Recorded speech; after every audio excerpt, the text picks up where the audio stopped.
Bonjour chers téléspectateurs, bonjour à tous les réveillés de la conscience. Et comme toujours, nous avons toujours un thème sur la sellette qu'il faut toujours débattre. La dernière fois, nous parlons de l'être. Aujourd'hui, nous allons nous parler du bien-être en soi.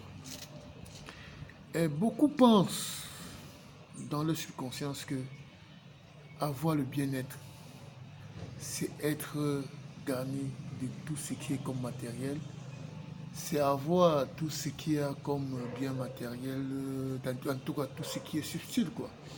C'est pour cette raison aujourd'hui, la majorité des gens qui semblent avoir des sixièmes sens s'appuient plus sur leur aura, ouais, mais en oubliant que l'aura de l'être humain ne peut que gérer la partie superficielle de l'être. Parce que l'aura, ce n'est que la partie, c'est la partie du corps subtil. L'aura ne gère jamais l'intérieur d'un être humain. Alors, pour atteindre ce qu'on appelle euh, le bien-être en soi, il faut déjà que l'être aille à la conquête de ce bien-être. Et comme j'ai dit la dernière fois, quand on est bien dans sa peau, quand on est heureux, même en cas de maladie grave, on est toujours bien dans sa peau. Parce que tout c'est là, tout c'est à l'intérieur du corps de l'être humain. Aujourd'hui, j'ai toujours pour principe de le dire que beaucoup de gens pensent que c'est en s'identifiant à quelque chose ou à quelqu'un d'autre qu'on pense qu'on pourra s'épanouir. C'est une erreur, c'est une aberration, c'est une faute lourde. Parce que vous ne pouvez pas passer tout le temps à vous identifier à travers l'autre. Non, c'est que même votre intellect va fonctionner automatiquement comme l'autre. En conclusion, vous n'existez pas. Vous n'existez pas. La meilleure façon d'être dans son bien-être, la, la priorité, c'est d'abord se connaître soi-même. Et je ne pense pas que quelqu'un peut se lever un jour, dire que je suis tel, sans savoir réellement qui il est. Il faut se connaître soi-même. Je vais prendre un cas simple sur le plan de la globalité. Nous avons beaucoup de personnes qui fonctionnent comme de l'automatisme, comme un bouton qu'on appuie et il fonctionne. Même dans l'alimentation, il faut savoir qu'est-ce qui peut aller avec ou pas. Parce que beaucoup de personnes se disent, oui, on a consommé, c'est bien. Mais ils oublient qu'à chaque aliment, à chaque chose qu'on consomme, il y a un certain rêve qui doit vous lier, c'est-à-dire, et qui va permettre de lier l'être qui est le corps physique à son esprit et pourquoi pas à son mental. Parce que tous ces corps doivent se mettre ensemble pour que l'être soit vraiment dans son bien-être. Je vais prendre un exemple simple. Nous avons l'élément, le globe terrestre, la nature en général, l'univers comme on le dit, est constitué de 4 éléments. Beaucoup pensent que l'élément le plus serrant, le plus grand, c'est la Terre, mais c'est faux. Le plus grand élément que l'être humain doit mettre dans ses études propres, c'est quoi? C'est l'eau.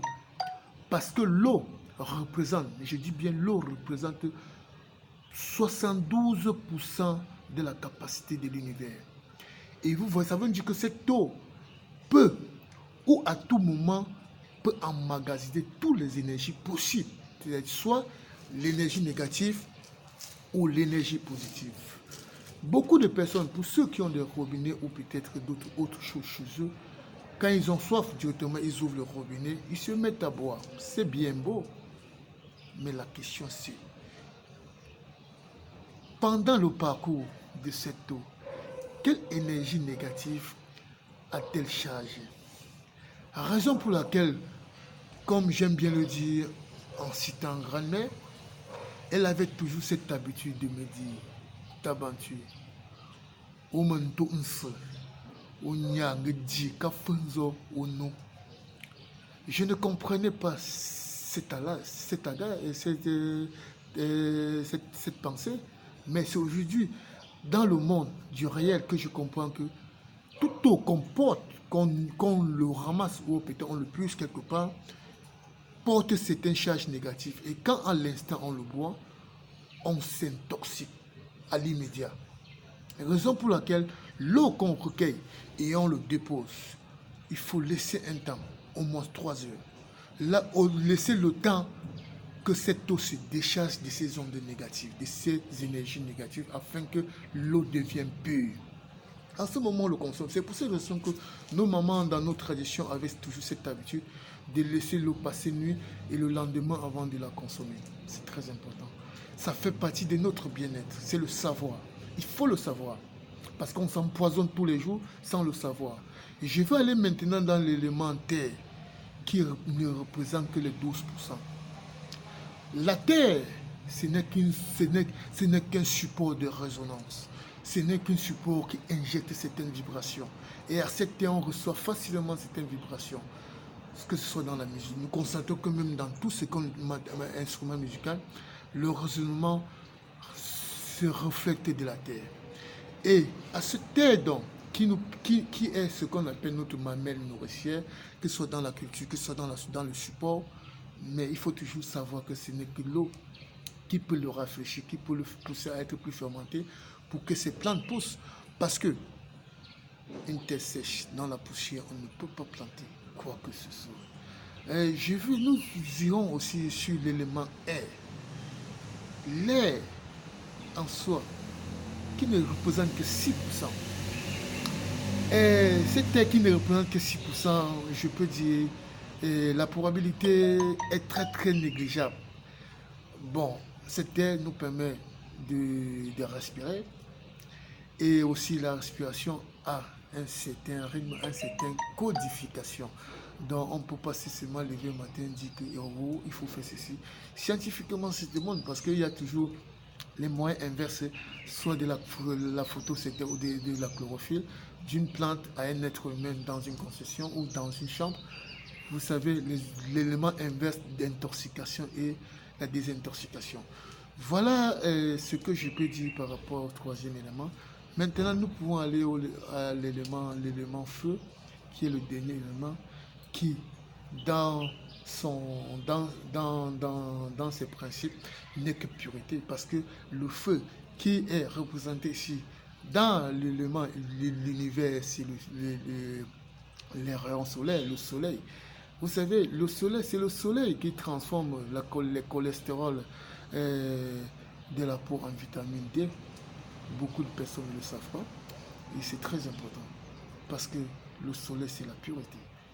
Le soleil, c'est l'éclairage, c'est l'illumination.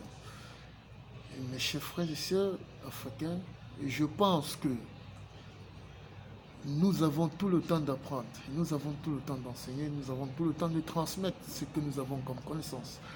Parce que la meilleure façon d'enseigner ou d'apprendre, c'est la transmission. Et notre bien-être, c'est tout ce qui est cher pour nous. Ne nous appuyons pas sur nos matériels. Si nous appuyons pas sur nos pensées stupides, ne nous appuyons pas sur des idées de conflit, ne nous appuyons pas sur des actes qui peuvent nous détruire.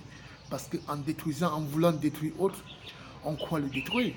Mais en réalité, c'est nous-mêmes qu'on détruit, que nous détruisons. Parce que nous avons une conscience. Même celui qui n'a pas une conscience a une subconscience. L'inconscience part toujours de la conscience.